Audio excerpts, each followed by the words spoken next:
الطاف بھائی نے ہمیں جمع کیا، بولا بھائی ہم کیا کریں بھائی، ہم تو ابھی تک گلیوں سے روڈوں سے باہر نہیں آئے، ہم نشتر پارک میں کیسے جلسہ کریں گے، لوگ آئیں گے نہیں آئیں گے. اب ایسی بات ہے، تجربہ ہی نہیں تھا ہمیں زیادہ. لیکن وہی والی بات ہے، الطاف بھائی تو الطاف بھائی ہے. الطاف بھائی نے اپنا جو اپنے آپ سے جو سوال کیا، اپنے اندر سوچا کہ کیا کرنا چاہیے، اس کی بنیاد پر پھر فیصلہ ہوا کہ ہمیں نشتر پارک میں جلسہ کرنا چاہیے. جب تمام سیاسی پارٹیوں نے جلسہ کر لیا، ایم کیو ایم آخری پارٹی تھی جس نے نشتر پارک میں جلسہ کیا، اور تمام جلسوں کو بیٹ کیا.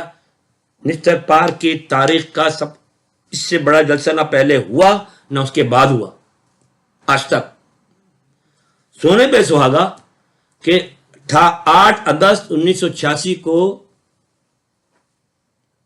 موسلا دھار بارش کہنا غلط ہوگا، آندھی اور طوفان کے ساتھ بارش تھی. کس طریقے سے ہم نے نشتر پارک کے جلسے کو مینج کیا کہ ہم رات 1 ہفتے سے پانی نکال رہے تھے، اس میں سے کیا نام نشتر پارک سے الطاف بھائی خود بالٹی بھر کے پانی نکال رہے تھے نشتر پارک کے جو میدان تھا، اور پانی نکالتے تھے، پھر بارش ہو جاتی تھی، پھر پانی بھر جاتا تھا، پھر ہمارے ساتھی محنت کرتے تھے، نکالتے تھے پانی، بھر جاتا تھا، دوبارہ کرتے رہے. ہم نے ہمت نہیں ہاری، کیونکہ پیچھے کون تھا؟ الطاف حسین نام کا شخص تھا. ہمت سے ہمت جنم لیتی ہے. جب الطاف بھائی ایک خود کارکن بن کر کام کر رہے ہیں تو دوسرا کارکن پیچھے کیسے ہٹ سکتا ہے؟ تو 7 اگست کی رات کو بے تحاشا پانی تھا نشتر پارک میں. خود اس کا گواہ ہوں، میں نے خود اپنے ہاتھوں سے پانی نکالا ہے وہاں پر. 7 اگست کی رات گزر گئی، صبح ہوئی، بادل چھٹ گئے. ہم نے اللہ تیرا شکر، بارش رک گئی، پانی آنی ہم نے جتنا خوش کر سکتے کر لیا. اور پھر جو بھرمار ہوئی ہے، جو لوگ، یعنی بارش تو بارش، انسانوں کی بارش ہو گئی نشتر پارک میں. جدھر سے دیکھو قافلے چلے آ رہے ہیں، جدھر سے دیکھو قافلے چلے آ رہے ہیں. میں اپنے گھر کی بات کرتا ہوں، میرا پورا خاندان اس دن نشتر پارک میں موجود تھا، پورا خاندان. میں صرف اپنے گھر والے خاندان کی بات نہیں کر رہا ہوں، رشتے داروں کی بات کر رہا ہوں. جب میں نشتر پارک پہنچا اپنے یونٹ کے ساتھ، وہاں پر اپنے لوگوں کو لے کر دیکھا تو میرا چچا بھی موجود ہے، تو ماموں بھی موجود ہے، میرا بڑا بھائی بھی وہاں نشتر پارک موجود ہے، میری بہنیں بھی موجود ہے. کہاں سے آ گئی مجھے پتہ نہیں. اسی طریقے سے سب کے گھر کی فیملی والے آئے، کسی نے نہیں بلایا. ایسا جوش اور ولولہ تھا اس زمانے میں، اس وقت، کہ ایک ماحول بن گیا تھا. اور بارش کو سب سائڈ پر رکھ دیا تھا لوگوں نے. بولا نشتر پارک جانا ہے، یہ ماجروں کا جلسہ ہے، یہ ہمارا اپنے گھر کا جلسہ ہے. لوگوں نے اس میں تعاون کیا. تو 8 اگست 1986 کو پہلا عوامی جلسہ ایم کیو ایم نے کیا، اور کامیابی سے کیا، بہترین طریقے سے کیا. اور اس کا نتیجہ آپ کے سامنے ہے کہ اس کے بعد پھر سازشیں ہمارے خلاف شروع ہوئی. ISI اور اسٹیبلشمنٹ بیٹھی، یہ کون لوگ کہاں سے اتر آئے، کس آسمان سے آئے بھائی، کدھر سے آ گئے یہ لوگ، یہ کیا ہے ایم کیو ایم. انہوں نے جب کھنگالا، اپنے آپ کو بھی گالی دی کہ ان کی انٹیلیجنس اتنی کمزور کہ ہم کہاں سے چلے اور کہاں پہنچ گئے یہ مہاجر. 84 میں ہم نے اعلان کیا تھا، 86 میں ہم جلسہ کر رہے ہیں، اور ISI والے سو رہے تھے، کوئی ان کو فکر نہیں تھی. خیر اس دن پھر وہ جاگے اور ہمارے خلاف سازش شروع کی. آج وہ دن ہے اور آج کا دن ہے، وہ سازشیں ختم نہیں ہوئی. یہ ہے APMSO سے ایم کیو ایم کی ابتدائی سفر. طارق بھائی، ایم کیو ایم نے الیکشن پولیٹکس میں حصہ لیا پہلی بار 86-87 میں کراچی اور حیدرآباد کے میئر ایم کیو ایم کے بنے. پھر آپ نے 88 اور 90 کے الیکشن میں حصہ لیا. آپ نے بے نظیر بھٹو اور نواز شریف کے گورنمنٹس بھی جوائن کی. وہ گورنمنٹس جوائن کرنے کی کیا وجہ تھی اور ان کو چھوڑنے کی کیا وجہ تھی؟ کیا آپ کے ساتھ جو وعدے ہوئے تھے وہ پورے ہوئے؟ آپ کے سوال میں 5-6 ٹکڑے ہیں. پہلا ٹکڑا ریپیٹ کیجیے گا، آپ نے جو سوال پہلا تو بلدیاتی انتخابات ہوئے. جی ہم نے، دیکھیے میں آپ کو ایک عرض کر دوں، میں نے شاید اپنی گفتگو میں ٹچ دیا ہے. الطاف بھائی جو ہیں وہ عملیت پسند ہیں، ان کی فلسفی بھی یہی ہے. جو واحد الطاف بھائی جنہوں نے دنیا بھر کو فلسفی دی ہے ریالزم اور پریکٹیکلزم کی، اس سے پہلے یہ فلسفی آئی نہیں تھی. حقیقت پسندی اور عملیت پسندی. تو الطاف بھائی نے کوئی دروازہ نہیں چھوڑا کھٹکھٹانے کا کہ ہماری بات سن لو، ابھی بھی وقت ہے. ہم نے ہر وہ موقع سے فائدہ اٹھانے کی کوشش کی، قوم کی بھلائی کے لیے، اس بدبخت ملک کی بھلائی کے لیے فائدہ اٹھانے کی کوشش کی کہ ہوش کے ناخن لے لیں وہ. تو بلدیاتی الیکشن میں حصہ لینے کا مقصد ہی یہی تھا کہ قوم جس کو ہم ابھی تک مہاجر قوم کہہ رہے ہیں، اب تو بات بہت آگے نکل چکی ہے، اب تو مظلوموں تک جا چکی ہے، اس پر بھی شاید آپ کا کوئی سوال آ جائے تو میں بتاؤں گا. مہاجر قوم جب 86 میں متحد ہو چکی تب دیکھ لیا تو پھر اور اتفاق سے اس کے بعد بلدیاتی الیکشن کا جب اعلان ہوا، اس وقت ہم گمگو کی کیفیت میں تھے. مطلب ہمیں نہیں پتا، کیونکہ ہم لوگ بھی سب نوجوان تھے، پہلا تجربہ تھا. تجربہ کیا تھا؟ تجربہ ہی نہیں تھا. اور یہ ذہن میں رہے کہ ہم 87 کا جو بلدیاتی الیکشن ہوا تھا اس وقت ہمارے اوپر کریک ڈاؤن شروع ہو چکا تھا، کیونکہ 86 گزر چکا تھا. ذہن میں رکھیے گا، 86 میں جب ہم نے نشتر پارک میں جلسہ کیا، سازشیں شروع ہو گئی ہمارے خلاف، پکڑ دکڑ شروع ہو گئی، الطاف بھائی گرفتار بھی ہوئے، ساتھیوں کے گھروں پہ چھاپے پڑنا شروع ہو گئے. اس وقت ہم لوگ پرپوز تھے. جب 87 کا بلدیاتی الیکشن ہو رہا تھا سب پرپوز تھے، جو مرکزی کابینہ تھی. گراؤنڈ میں جو لوگ تھے، جو اننون لوگ تھے، وہ کیمپین چلا رہے تھے. ہمیں یہ بھی نہیں پتا تھا کون سا آدمی کہاں سے کونسلر کا الیکشن لڑ رہا ہے، کیونکہ ہمیں ملنے کی آپس میں اجازت ہی نہیں تھی. ملاقات کرتے تو پکڑے جاتے، تو ہم چھپتے پھر رہے تھے اور بلدیاتی الیکشن لڑ رہے تھے، اور تھے بھی نئے. یعنی کہ وہی والی بات ہے کہ ہم تجربہ بھی نہیں ہے اور آفتیں بھی اتنی بڑی اس کو بھی فیس کرنا ہے، کیا فیس. تو بلدیاتی الیکشن ماشاءاللہ سے ہم نے حصہ لیا، اور آپ کو معلوم ہوگا، پوری دنیا کو معلوم ہے یہ کہ 87 کا بلدیاتی الیکشن اس بھرپور طریقے سے مہاجروں نے جیتا. مہاجروں نے، میں صاف اور سیدھی بات بولوں گا، الطاف بھائی کی قیادت میں مہاجروں نے اس بھاری تعداد میں اس میں جیت حاصل کی کہ کراچی اور حیدرآباد کا میئر اور ڈپٹی میئر ان الیکٹڈ آیا. یہ بھی پاکستان کا پہلا اور آخری واقعہ ہے. یہ انپوز